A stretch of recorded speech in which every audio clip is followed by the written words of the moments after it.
I'm Dr. Annette Clark Brown with QuickMD.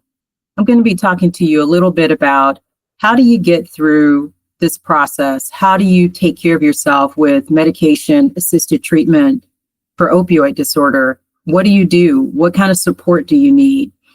One of the things that I always tell patients is don't try to do this alone. While it's not impossible, it's so much more successful for you if you try to do it with others around you. A support system that doesn't have to be your family necessarily. It can be friends.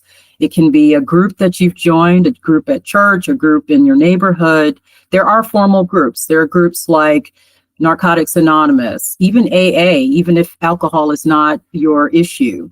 So I definitely recommend having support. The other things that we don't think a whole lot about is just making sure your whole body is healthy when you are going through addiction treatment.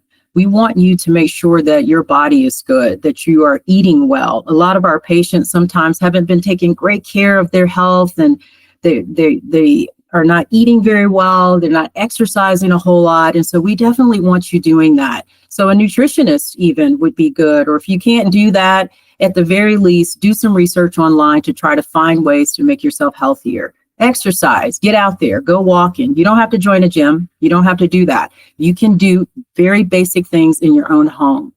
I also like to talk about dental health, something, again, that's not talked about a whole lot. I need you going to the dentist. There are dentists that can do care for you at a low rate. Look that stuff up, Google it. Any medication that sits under your tongue for a period of time can cause problems with your teeth. So we definitely want you getting that dental care.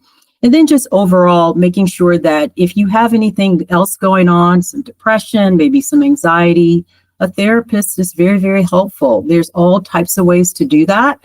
You can do formal therapy where you go in and you see and you talk to someone, or you can do it online. There's plenty of resources for you to do. And then another thing that I'd like to share is that some patients really do get help with various social groups on the internet, Reddit, Facebook, Snapchat, whatever. There's lots of groups that you can become part of if that's kind of more your scene.